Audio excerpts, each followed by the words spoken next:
वाले हैं macro economics के टॉपिक से रिलेटेड, जिसका नाम है क्रेडिट कंट्रोल पॉलिसी। जो कौन करता है गवर्नमेंट में, देखिए डिपार्टमेंट है आरबीआई, आप इसे बैंक भी बोल सकते हैं, सेंट्रल बैंक। क्या करता है ये, कैसे कंट्रोल करता है क्रेडिट पर, कैसे कंट्रोल करता है, या इन्फ्लेशन और डिफ्लेशन कैसे कंट्रोल की जाती है, बैंक का उसमें क्या रोल होता है, वो आज हम इस वीडियो में बात करने वाले हैं। सबसे पहले इसमें दो तरीके के हैं, एक है मॉनेटरी इंस्ट्रूमेंट्स और एक है non monetary instruments. Monetary instrument क्या है, जहाँ मेजर रोल क्या होगा मनी का, मनी कम कैसे ज़्यादा क्या करना है उसका। इसमें हम फर्स्ट पॉइंट के बारे में बात करेंगे जो है बैंक रेट। देखिए बैंक रेट का मतलब है, एक बात बताइए, आप लोगों को पता है जैसे एक होता है सेंट्रल बैंक, एक होता है कमर्शियल बैंक और एक होता है पब्लिक जो उनसे जाके पैसे लेती है। सेंट्रल, देन कमर्शियल, फिर जनरल पब्लिक।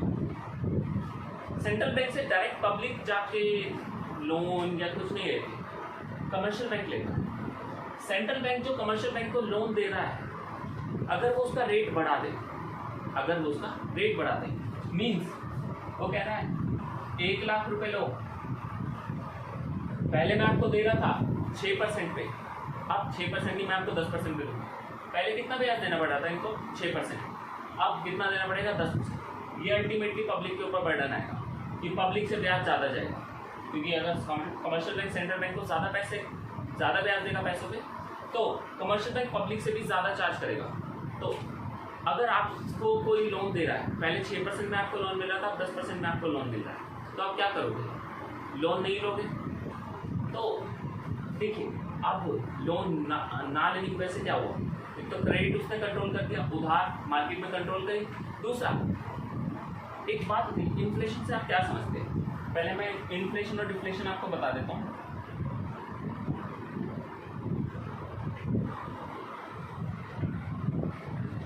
इन्फ्लेशन और डिफ्लेशन क्या होती है, इन्फ्लेशन का मतलब महंगाई, जब प्राइस बड़े होते हैं। डिफ्लेशन का मतलब जहाँ प्राइस कम होते हैं, मंदी का दौर जिसे आप बोल सकते हैं।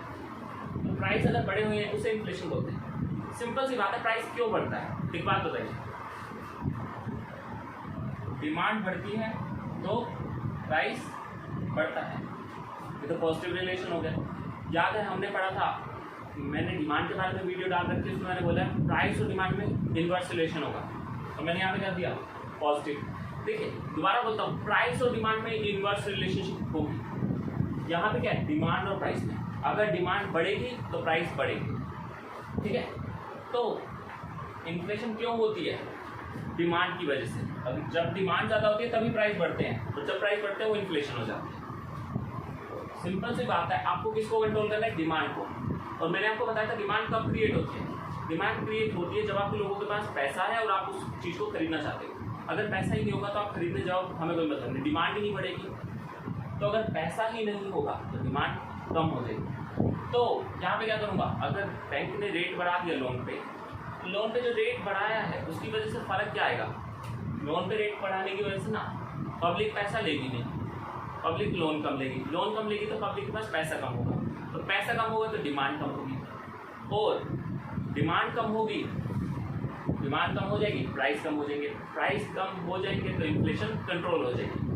तो ऐसे कुछ स्टेप्स लेता है सेंट्रल बैंक, जैसे जिसकी वजह से इन्फ्लेशन या क्रेडिट पे कंट्रोल कर पाता है। तो हमने अभी बात करी है इसमें क्या होगा,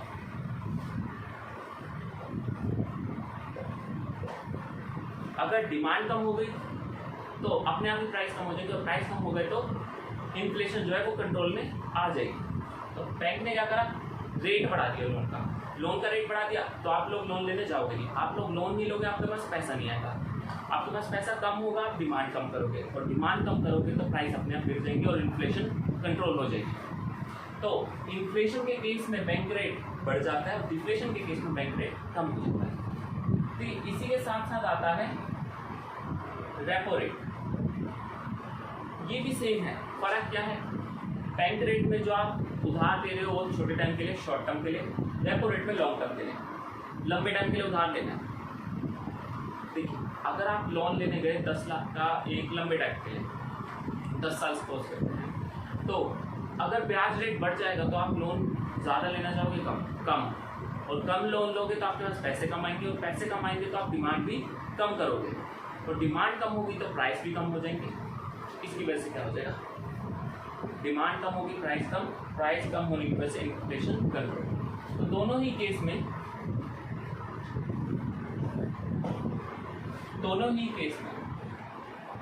आप जो रेट है उसे इंक्रीज कर दोगे कब, जब इन्फ्लेशन को कंट्रोल करना है, और रेट को कम कर दोगे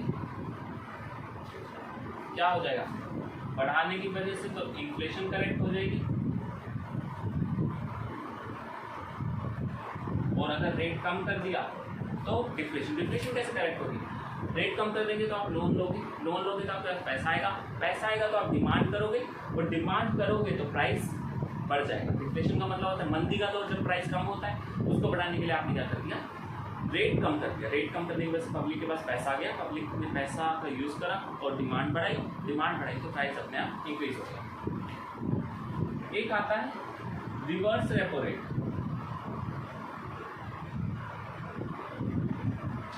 देखिए इसमें क्या होता है, जो आप बैंक के पास जमा कराते हो, नॉर्मल पब्लिक बैंक में जमा कराती है, अगर बैंक ब्याज ज़्यादा देगा तो आप क्या चाहोगे, आप ज़्यादा से ज़्यादा जमा कराना चाहोगे। मैं कह रहा हूँ बैंक पहले 5% ब्याज देता था, आपने 1 लाख रुपये जमा कराए, आपको कितना ब्याज मिल रहा है, 5,000। अगर बैंक ने कहा नहीं 5% की बजाय मैं आपको 10% ब्याज दूंगा, तो 10% अगर वो ब्याज देगा आपको, तो आप कहोगे नहीं यार 5% दे रहा था तब तो मैंने 1 लाख, मैं चाहूँगा ज़्यादा से ज़्यादा जमा कराऊँ। क्यों, क्योंकि 10 लाख रुपये भी 1 लाख ब्याज मिल जाएगा मेरे को, 1 लाख पे 10,000 ब्याज मिल जाएगा, मैं चाहूँगा ज़्यादा से ज़्यादा जमा करवाना। तो रिवर्स रेपो रेट इंक्रीज कर देगा बैंक।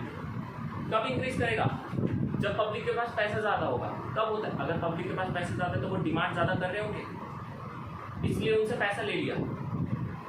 पब्लिक के पास पैसा ज़्यादा, डिमांड ज़्यादा, इन्फ्लेशन हो रखी है।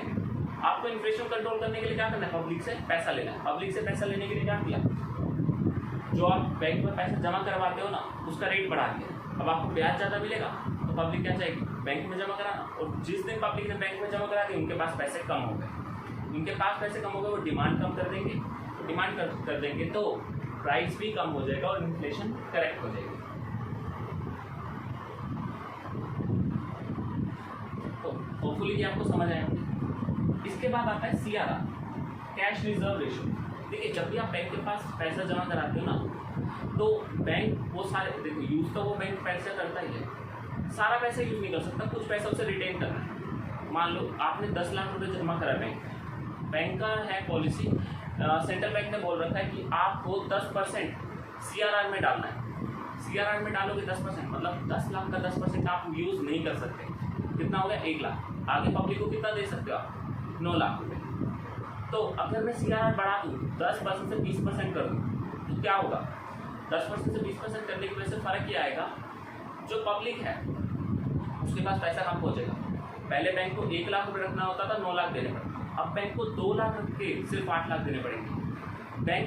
सेंट्रल बैंक कब चाहता है कि पब्लिक के पास पैसा कम पहुँचे, जब इन्फ्लेशन हो, क्योंकि उनके पास ऑलरेडी पैसा है।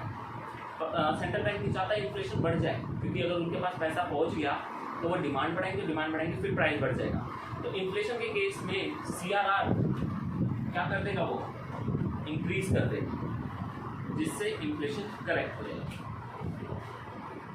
इसका एक और साथ का होता है SLR, सेकेंडरी लिक्विडिटी रेशियो। फर्क क्या है, यहाँ पे सिर्फ कैश आता था, यहाँ पे लिक्विड एसेट्स और भी आएंगे कैश के अलावा, जैसे गोल्ड वगैरह भी आ जाएगा, अनइनकम्बर्ड सिक्योरिटीज, गोल्ड, कैश, बहुत सारी चीज़ें आएंगी। तो अगर मान लो आप बैंक के पास कुछ भी जमा कराते हो और उसने वो रेट बढ़ा दिया जो उसको रिटेन करना है, जैसे भी CRR में वो सेम है वैसा ही, बैंक ने कहा आप आगे पैसा कम दे सकते हो, कम कब दे देना चाहेगा बैंक, कब चाहेगा पब्लिक के पास पैसा कम पहुँचे, जब क्या है इन्फ्लेशन। तो इन्फ्लेशन के केस में SLR बढ़ा देगा, कि पहले 10% रिटेन करना था, 10 मत करो 20 करो। 20 करने की वजह से क्या होगा, पब्लिक के पास पैसा कम पहुँचेगा, और पब्लिक के पास पैसा कम जाएगा तो इन्फ्लेशन करेक्ट हो जाएगी।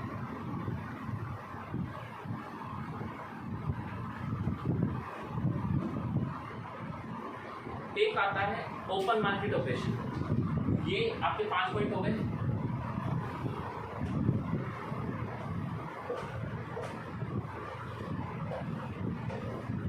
इसके बाद अब आपका पॉइंट आता है ओपन मार्केट ऑपरेशन। क्या कहता है ओपन मार्केट ऑपरेशन? देखिए,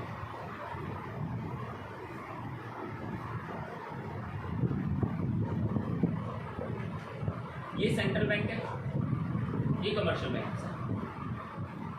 सेंट्रल बैंक के पास सिक्योरिटी है, सेंट्रल बैंक सिक्योरिटी को बेच सकता है। सेंट्रल बैंक ने सिक्योरिटी सेल कर दी।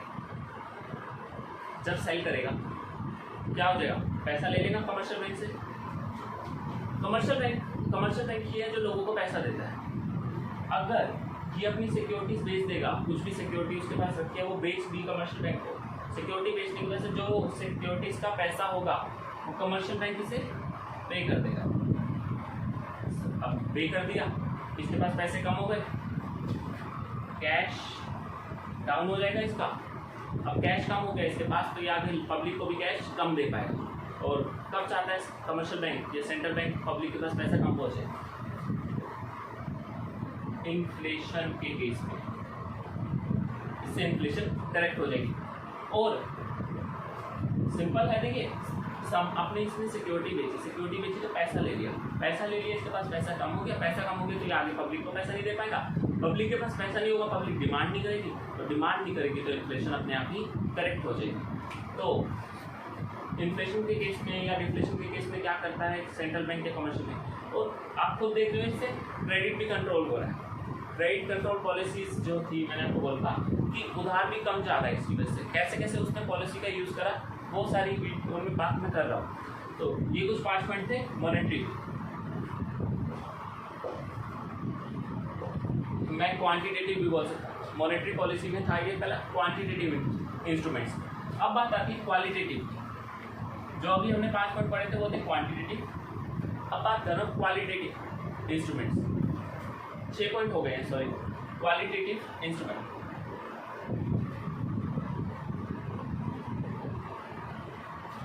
इसमें सबसे पहले बात करते हैं, ठीक है, बहुत सारे होते हैं इसमें भी तरीके। जैसे अभी हमने 6 पढ़े क्वांटिटेटिव के, क्वालिटेटिव के भी ऐसे बहुत सारे तरीके हैं। जिसमें से पहला मैं बात करना चाहूँगा मार्जिन रिक्वायरमेंट के बारे में। देखिए, जब भी बैंक से आप लोन लेने जाते हो तो क्या होता है, बैंक आपको ऐसे ही लोन नहीं देता। अगर मान लो प्रॉपर्टी के बेस पे लोन ले रहे हो तो प्रॉपर्टी की वैल्यू अगर 1 लाख है तो बैंक 1 लाख का लोन भी कम का देगा। मान लो बैंक ने पॉलिसी रखी हुई है, अगर आपको 1 लाख का लोन चाहिए तो 1.5 लाख की प्रॉपर्टी रखो। 1 लाख के लोन के लिए कितनी रखवाओ? 1.5 लाख की प्रॉपर्टी रखवाओ। अगर बैंक, देखिए कई लोग होंगे जिनके पास 1.5 लाख की प्रॉपर्टी होगी तो 1.5 लाख की प्रॉपर्टी गिरवी रखवा के 1 लाख का लोन ले लेंगे। अब बैंक ने कहा 1 लाख की प्रॉपर्टी के लिए 1.8 लाख का, तो 1 लाख के लोन के लिए 1.8 लाख की प्रॉपर्टी रखो। अब ज़रूरी थोड़ी है जिनके पास 1.5 लाख वाली थी उनके पास 1,80,000 की प्रॉपर्टी हो। तो इसकी वजह से क्या हुआ, अब कुछ लोग प्रॉपर्टी नहीं रखवा पाएंगे। क्यों नहीं रखवा पाएंगे? क्योंकि जो फ़र्क है दोनों में, इसी को बोलते हैं मार्जिन। जो मार्जिन रिक्वायरमेंट थी बैंक की, पहले 50 लाख की, अब कितनी कर दी? 80 लाख बढ़ा दी, बढ़ाने की 80,000, 50,000 से कितनी कर दी? 80,000। इसकी वजह से फ़र्क क्या आया, अब लोगों ने लोन लेना कम कर दिया। तो मार्जिन रिक्वायरमेंट बैंक इंक्रीज कर देगा। कब नहीं चाहता बैंक लोगों के पास पैसा पहुंचे? इन्फ्लेशन के केस में, इन्फ्लेशन करेक्ट हो जाए। ये था आपका पहला पॉइंट, मार्जिन रिक्वायरमेंट। इसके बाद अगला होता है रेशनिंग ऑफ क्रेडिट। बैंक चाहता ही नहीं पैसे देना, बैंक ने एक लिमिट रख दी, सेंट्रल बैंक ने एक लिमिट रख दी कमर्शियल बैंक की, इससे ज़्यादा पैसे नहीं दे सकते, दे ही नहीं पाओगे। जब पैसे ही नहीं दे पाओगे तो अपने आप ही पैसा कम पहुंचेगा। और पैसा कब चाहता है कि सेंट्रल बैंक ना पहुंचे पब्लिक के पास? इन्फ्लेशन के केस में। इन्फ्लेशन को करेक्ट करने के लिए वो क्या करता है, अपना क्रेडिट कम कर देता है, उधार देना कम कर देता है। इसके बाद एक और आता है मोरल सुएशन। मोरल सुएशन क्या है? प्रेशराइज करना, प्रेशर देना बैंक्स के ऊपर, कमर्शियल बैंक। सेंट्रल बैंक ने कमर्शियल बैंक के ऊपर प्रेशर देना चालू कर दिया कि नहीं, लोन नहीं देना, या ज़्यादा कुछ दिक्कतें डालना चालू कर दी, रिक्वायरमेंट बढ़ा दी लोन देने के लिए। तो इससे क्या होगा? लोन कम जाएगा। और कब चाहता है सेंट्रल बैंक लोगों के पास लोन कम पहुँचे? इन्फ्लेशन के केस में। तो मोरल सुएशन, जो प्रेशर है वो भी इंक्रीज कर देगा। कब इंक्रीज करेगा? जब वो चाहता है लोगों के पास पैसा कम आए। तो कम कब जाएगा? आए, इन्फ्लेशन के केस। इन्फ्लेशन करेक्ट करने के लिए बैंक बहुत सारे तरीके, या इन्फ्लेशन को करेक्ट करने के लिए, क्रेडिट को कंट्रोल करने के लिए बहुत सारे तरीके अपनाता है। आज हमने उसी बारे में इस वीडियो में बात करा है। होपफुली आपको समझ आया होगा जो मैंने समझाने की कोशिश करी है इस वीडियो में। अगर आपको कोई भी क्वेरी या कोई भी डाउट है, आप मेरे को कमेंट सेक्शन में बता सकते हैं। अगर वीडियो पसंद आई हो तो लाइक कर देना और चैनल को सब्सक्राइब कर दीजिए। आपको लेटेस्ट वीडियोस से रिलेटेड अपडेट्स मिलते रहेंगे सब्सक्राइब करने के बाद। Thank you so much. पसंद आई हो वीडियो तो ज़रूर लाइक करते हुए जाना।